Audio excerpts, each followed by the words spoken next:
Señor ministro, subo a la tribuna para abordar también un tema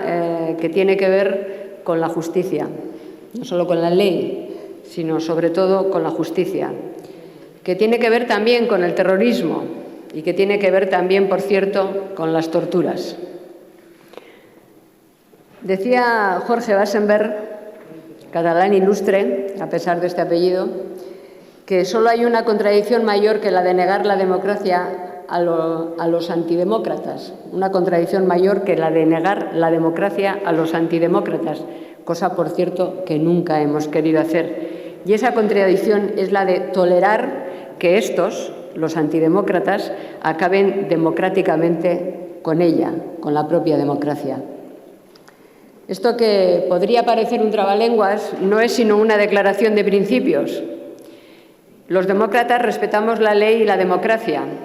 y queremos que se les aplique incluso a los enemigos de la democracia.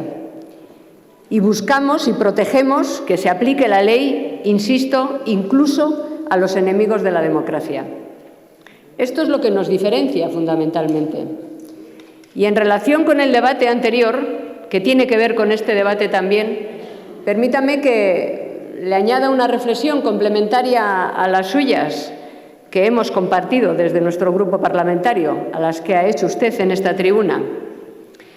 La reflexión es, ministro, y se lo digo también al resto de mis colegas, que efectivamente hay casos en los que policías, funcionarios, han infligido torturas. Pero a esos que han infligido torturas les hemos considerado fuera de la ley y les hemos castigado porque no cumplieron con su obligación. Y cuando los terroristas torturan hasta llegar a asesinar, en su entorno no solo no les castigan, sino que les jalean. Esa es la gran diferencia. Que un terrorista cuando tortura cumple con lo que él considera su deber y encuentra reconocimiento en su entorno, y que cuando un funcionario tortura, porque algunos hemos tenido y han sido juzgados y nadie más que nosotros hemos querido juzgarles, se le considera fuera de la ley y se le castiga.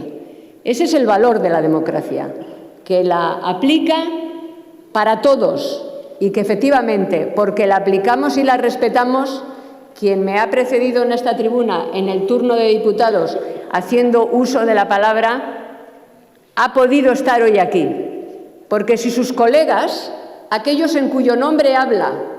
hubieran ganado la batalla contra la democracia, hoy no habría democracia en España y esta institución no existiría. Y no estaría hablando ni ella, ni yo, ni ustedes. O sea, gracias a que muchos ciudadanos fueron asesinados en defensa de la democracia, ella está hablando hoy aquí y nosotros estamos aquí, porque si hubieran ganado no existiría la democracia ni existirían estas Cortes democráticas. Esa es la grandeza de la democracia y eso es algo que debemos de recordar porque nos ha costado mucho conseguirlo. Claro que hace falta que haya vencedores y vencidos. Naturalmente que hace falta que haya vencedores y vencidos. ¿O no queríamos que hubiera vencedores y vencidos? ¿No hemos luchado los demócratas españoles para terminar con la dictadura antes de construir esta democracia? ¿Queríamos vencerla o no? Todos queríamos vencerla. O sea, aquella sí. Y esta dictadura, que es el último rescoldo del franquismo, es ETA y sus representantes, ¿esta no hay que vencerla? Parece mentira, ¿verdad? Pero como es verdad,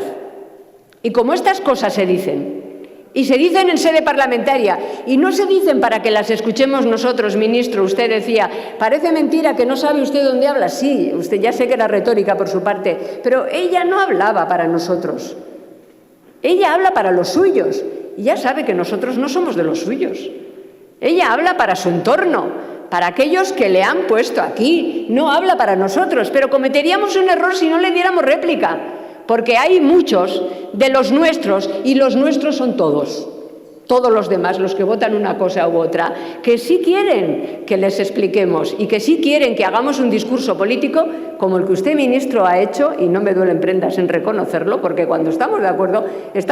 y eso es algo muy saludable, y en un tema como este lo normal es que estemos de acuerdo, y por eso no me duelen prendas en decirlo. Para toda esa gente que nos está escuchando hay que hacer pedagogía democrática. Y hay que decirles estas cosas, porque no todas las ideas son iguales, ni todas merecen respeto, no. Hay ideas que son, que no merecen ningún tipo de respeto. Hay ideas que contribuyen precisamente a faltar el respeto a los demás y que son muy malas ideas y, por tanto, hay que combatirlas. Sobre esto, sobre la ley, y sobre la obligación que tenemos de que se respete la ley y de que la ley se utilice para hacer justicia, es sobre lo que versa el debate que yo he suscitado con esta interpelación al Gobierno y que tiene que ver con una norma que permite que los presos, los ciudadanos que una vez han cumplido su pena en prisión y vuelven a la calle, salen en libertad, cobren el subsidio de desempleo. He de reconocer, señor ministro, que es una ignorancia seguramente imperdonable por mi parte, pero yo descubrí esta anomalía democrática que ahora explicaré a partir del auto del Tribunal de Derechos Humanos de Estrasburgo en relación con la terrorista Inés del Río. Cuando esta ciudadana fue liberada en aplicación de esa sentencia del Tribunal de Derechos Humanos, que interpretó que la reducción de la pena era lo mismo que la pena, contradiciendo, por cierto, su propia doctrina al respecto, y que le puso inmediatamente en la calle a ella y, en fin, espero, usted lo sabe porque me lo ha oído directamente decir, que esa aplicación no sea la misma con todas las demás personas que están en su puesto similar y que a la hora de aplicar la sentencia del Tribunal de Derechos Humanos en España se haga lo mismo que se ha hecho con sentencias anteriores de ese mismo tribunal, por ejemplo, la del año 99 en relación con Batasuna o la del 2013 en relación con ANV, que solo se aplicó a Batasuna y a ANV, pero que ninguno de los supuestos, ni el 87 ni el 88 de esa primera sentencia del 99 se hizo extensiva a todos los demás, en ese caso partidos políticos que estaban de hecho en el mismo supuesto. El Tribunal de Derechos Humanos decía que un partido, a la hora de legalizarlo o de mantenerlo en las instituciones, no solamente había que tener en cuenta sus estatutos, sino su comportamiento. Decía más, el considerando 88 de aquella sentencia del 2009 llegaba a decir que un partido político cuyos miembros, cuyos dirigentes y cuyos representantes públicos no condenan el terrorismo hacen méritos para ser ilegalizados, y que no solamente el silencio es condenable y que no solamente la expresión pública es condenable, sino que la no condena es motivo suficiente para iniciar procedimiento de ilegalización. Pero en España no se ha aplicado. Eso no se ha aplicado, no se ha puesto en marcha, y entonces yo lo que pediría es que se aplicara la sentencia esta de la misma manera que se aplicó la otra, o si me lo permiten decir de otra manera, que la otra se aplique de la misma manera que se está aplicando esta, que se aplique en su extensión. Pero ciñéndonos a lo concreto, yo descubrí esta irregularidad precisamente porque una asociación que se dedica a recoger terroristas y a, digamos, ampararles y además a darles consejos, Jarrera Elkartea, explicó, incluso puso por escrito, lo que tenían que hacer los terroristas que salieran de la cárcel para poder cobrar ese subsidio de desempleo que está regulado en la Ley de Seguridad Social del año 1994 y desarrollado en un Real Decreto 625 de 1985. Lo que tenían que hacer, no solamente para cobrar el subsidio si se encontraban en la situación de poderlo cobrar, sino lo que tenían que hacer para vulnerar la ley, para situarse en un completo fraude de ley, dando un domicilio falso, ocultando su dinero, sus recursos, falsificando que habían solicitado un empleo, en fin, lo que tenían que hacer para vulnerar la ley y para aprovecharse del Estado de Derecho al que habían querido destruir con su actuación terrorista. Al descubrir esa anomalía, que a nosotros nos parece una anomalía democrática, quisimos plantear este debate precisamente para instar al Gobierno a que haga algo para evitar esta situación. A nosotros nos parece que los liberados de prisión terroristas no debieran poder beneficiarse del subsidio de desempleo o de otros subsidios del Estado u otras administraciones públicas si no muestran, al menos si no muestran signos inequívocos de haber abandonado los fines y los medios de la actividad terrorista, si no colaboran activamente con las autoridades, bien para evitar que se produzcan otros atentados, bien para colaborar para que sean detenidos, juzgados y puestos a disposición de la justicia y, en todo caso, si son condenados,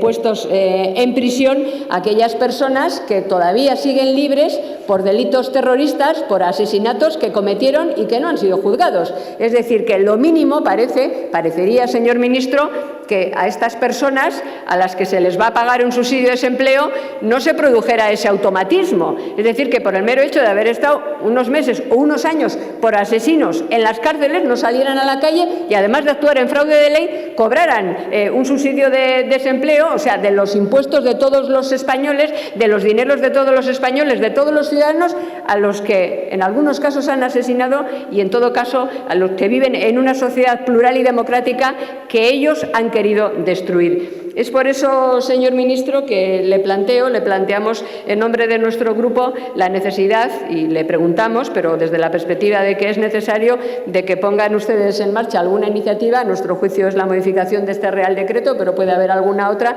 para evitar este atropello, esta desvergüenza, esta tropelía, este sarcasmo y esta burla del propio Estado de Derecho. Espero, ministro, que podamos en esta materia ponernos de acuerdo y que en el más breve tiempo posible evitemos que no solamente se rían de los muertos después de asesinarlos y los celebren en las cárceles, sino que se rían del conjunto de los españoles cuando salen de las cárceles. Gracias, presidente. Antes de entrar en la cuestión de la interpelación que su señoría planteaba, como he hecho referencia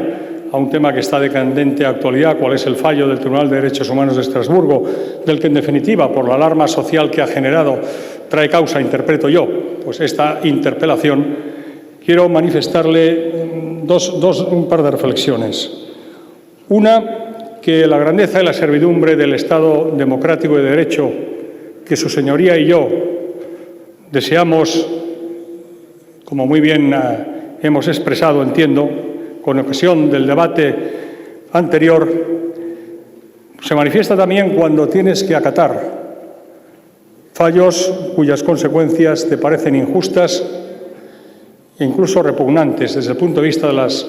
las consecuencias que conllevan.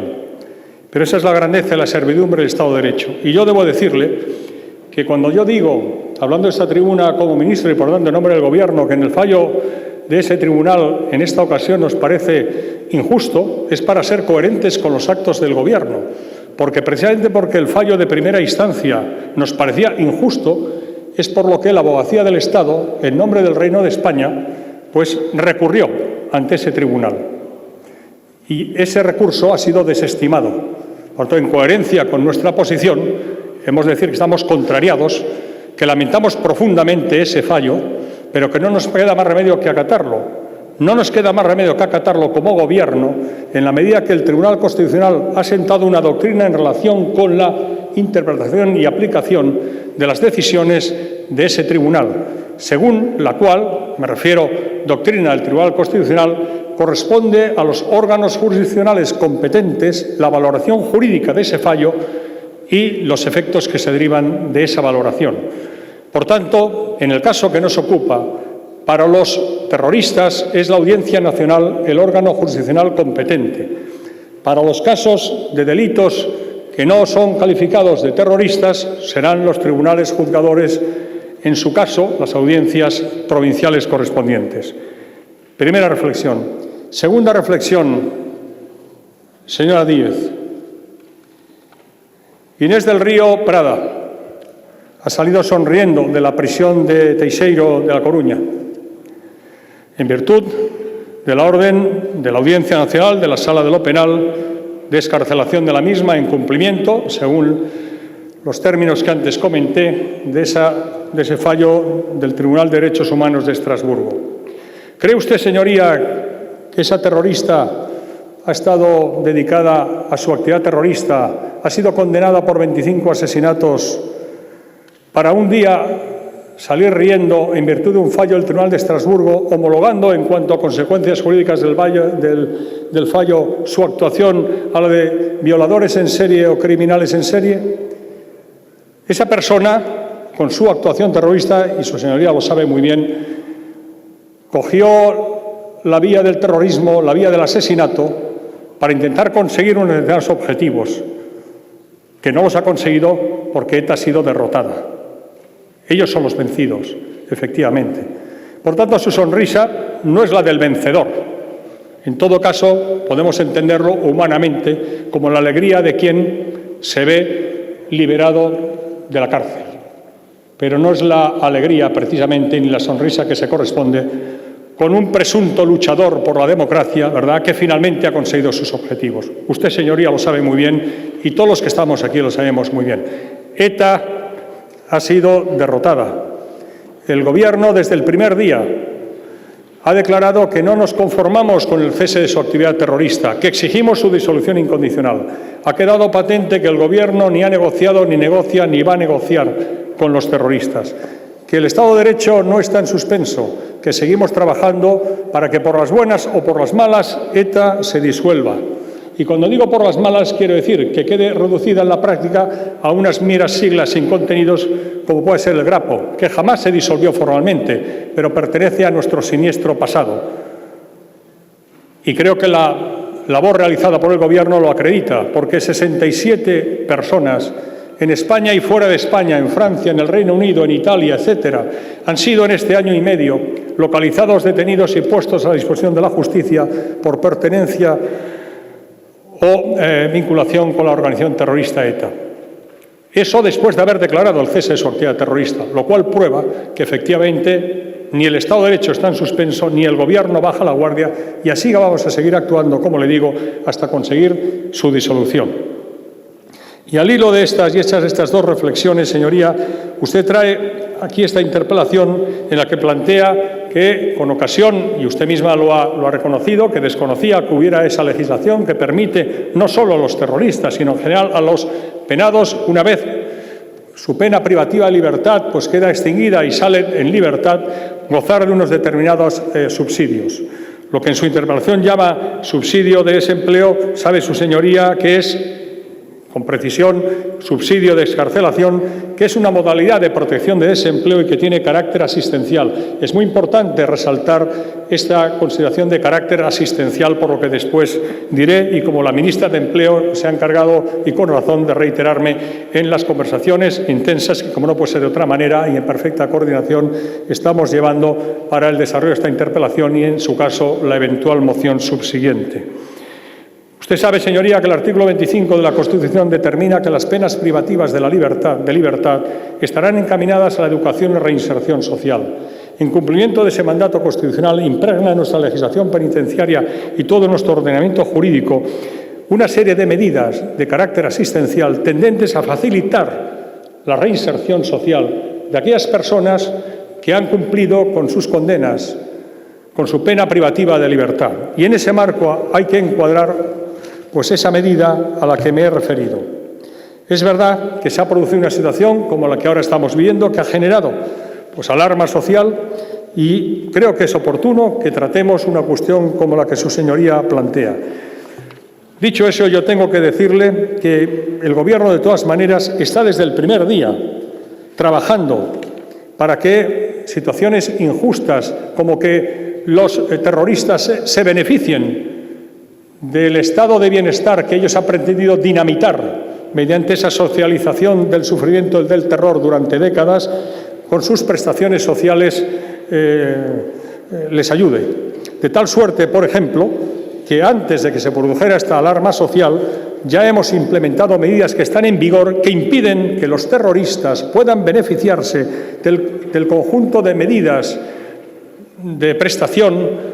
prestaciones que contempla nuestro ordenamiento jurídico y que traen causa fundamentalmente de la Ley de Reconocimiento y Protección Integral de Víctimas del Terrorismo, aprobada, como sabe su señoría, en las postrimerías de la legislatura anterior. De tal suerte que en la Ley de Presupuestos del Estado para 2013 incluimos una modificación de esa ley para que precisamente en ningún caso los terroristas pudieran beneficiarse, pudieran quedar incluidos en el ámbito de aplicación de la Ley de Reconocimiento y Protección Integral de las Víctimas del Terrorismo. Y lo estamos aplicando porque, señoría, se han producido peticiones de personas procedentes de ese mundo, es decir, que han pertenecido o pertenecían a ETA u otras organizaciones terroristas disueltas como tales organizaciones terroristas por el Tribunal Constitucional, han pedido prestaciones, más de 40, y previo a los informes correspondientes del Ministerio del Interior les han sido desestimadas en función precisamente de que ya hace meses nosotros habíamos modificado esa Ley de Reconocimiento y Protección Integral de Víctimas del Terrorismo. Es decir, señoría, que venimos trabajando, no solo a partir de ahora por mor de la alarma social que ha producido ese fallo, sino ya desde el primer momento para evitar situaciones injustas como las que usted plantea. En todo caso, también sabe su señoría que estamos muy vigilantes para que no se produzcan actos de exaltación del terrorismo, apología del terrorismo y de humillación de las víctimas. Hoy mismo he dicho que la Guardia Civil en Alsasua ha actuado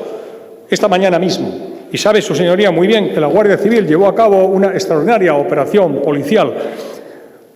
coordinada y dirigida por la Audiencia Nacional y en virtud de la cual la organización Herrira, dedicada precisamente a recibir con todo tipo de exaltación a aquellos terroristas que una vez cumplidas sus penas salían de prisión sin haber pedido perdón a las víctimas, sin haberse arrepentido ni nada parecido. Y decía su señoría, y decía bien, ¿alguien se imagina a un criminal en serie, por ejemplo, volviendo después de haber estado los años que los tribunales de juzgadores le hubieran condenado, hubiera salido a la prisión y llegue a su localidad de origen y se había recibido como un héroe? Pues eso pasa con los terroristas que no se arrepienten, que no piden perdón a las víctimas. Eso es evidente una apología al terrorismo, una humillación de las víctimas que no se podía consentir. Y a eso estaba especialmente dedicada la organización Herrira, que se había subrogado en esas actividades en las organizaciones ilegalizadas Gestora Pro Amnistía y Askatasuna. Y mire el resultado.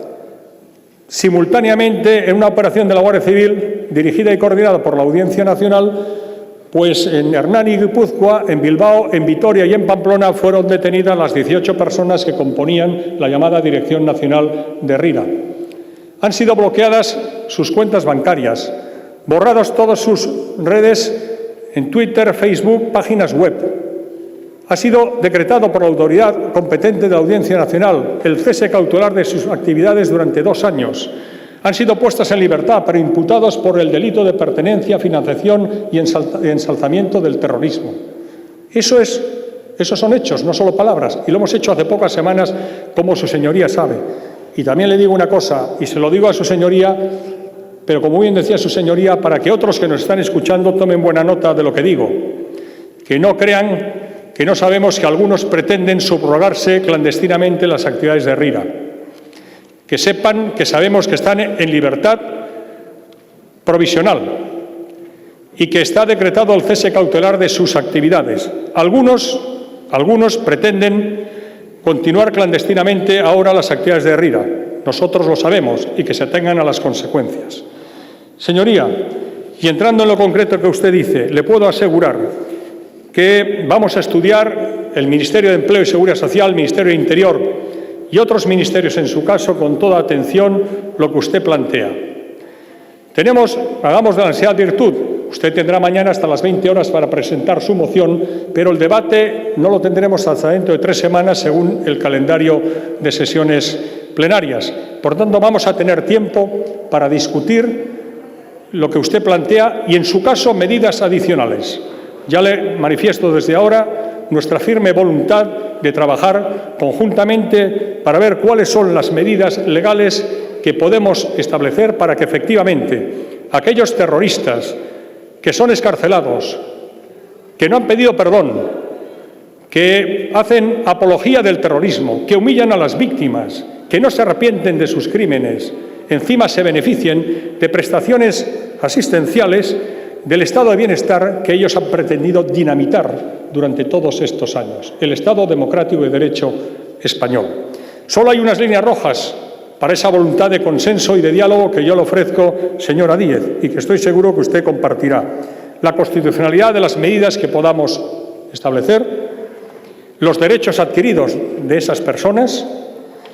que solo podemos actuar sobre prestaciones asistenciales, y aquí no quiero limitarlo solo, incluso, fíjese, como primera providencia al subsidio de excarcelación, sino otras. Podríamos hablar de becas, ayudas en materia de vivienda, etcétera, etcétera. Estamos dispuestos a entrar a estudiar todas ellas con estas líneas rojas, o sea, prestaciones siempre y cuando sean prestaciones asistenciales, es decir, no contributivas, y conseguir el máximo consenso posible, porque en definitiva creo que estas medidas habría que enmarcarlas en el contexto de lo que es la política antiterrorista, y estoy seguro, señoría, comparte conmigo que hemos de intentar que el consenso en la política antiterrorista en pilares básicos como el que nos ocupa es también bueno. Desde esos parámetros le manifiesto nuestra voluntad, insisto, de diálogo y de llegar a un acuerdo lo más amplio posible en la línea de ese objetivo que usted ha planteado y que nosotros compartimos y llevamos ejecutando desde el primer momento que asumimos el Gobierno. Muchas gracias. Señor ministro, le tomo la palabra con mucho gusto, por supuesto. Es nuestra voluntad, la voluntad de nuestro grupo, encontrar un acuerdo que permita que efectivamente, aplicando la ley,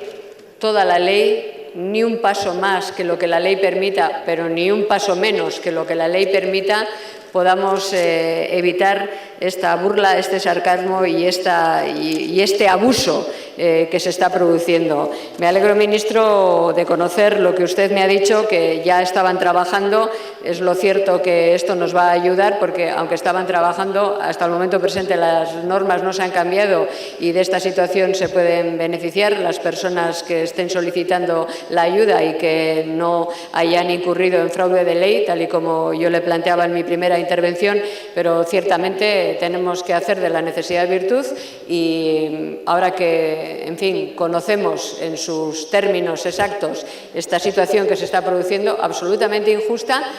también para las personas que salen de la cárcel en otras condiciones que no tienen nada que ver con los terroristas y que también hay unos recursos, en fin, concretos para poderlas atender, que no son ilimitados. Gracia tendría que dejaran de percibir esas ayudas personas que han cumplido con la justicia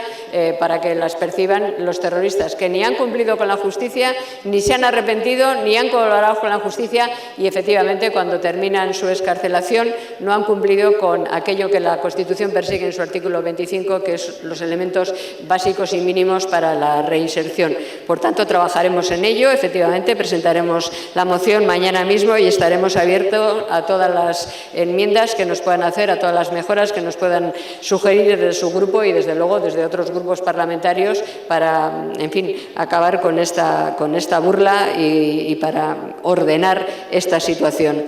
Y una única reflexión a lo que ha formado parte de la primera parte de su intervención en respuesta a la mía. No tengo ninguna intención de polemizar sobre algo que puede parecer para alguna gente que es un mero titular, eso de si están derrotados o no están derrotados, si ETA está derrotada o no está derrotada. Yo creo que la democracia ha ganado, pero ETA todavía no está derrotada. No sé si me explico bien. Es lo cierto que hoy sabemos los demócratas que ETA nunca nos derrotará y que ganaremos, pero todavía no les hemos derrotado del todo, porque ETA no ha asesinado, como usted muy bien sabe y todos mis colegas saben, porque su objetivo fuera asesinar personas. El asesinato de seres humanos ha sido un instrumento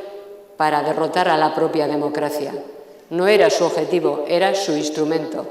Y penetrar y estar en las instituciones democráticas para derrotarlas desde dentro también ha sido su objetivo, dentro de ese objetivo de destruir la propia democracia y la sociedad plural y democrática. Por tanto, mientras no le derrotemos definitivamente, en el sentido que esté claro no solo para nosotros, también para ellos que están derrotados y que no podrán construir un relato alternativo, y que la verdad y la historia se impondrá,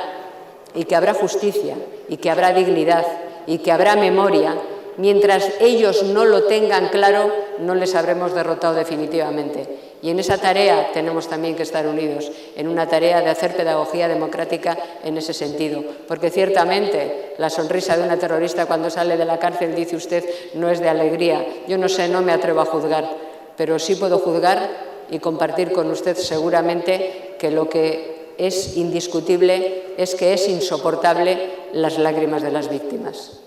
Y hemos de trabajar juntos para que eso otro, las lágrimas de las víctimas, de las que vuelven a ser víctimas cuando no se sienten protegidas por el Estado de Derecho, y no hago ninguna presunción, entiéndamelo bien, señor ministro, cuando no se sienten protegidas, cuando se sienten solas y cuando observan la felicidad de los terroristas, eso lo tenemos que combatir para derrotarles definitivamente, porque, insisto, ellos no podrán derrotar la democracia, pero han de saber que la democracia sí les va a derrotar a ellos, a los terroristas y a toda su historia, definitivamente, a todo lo que hicieron y por qué lo hicieron. Gracias, presidente.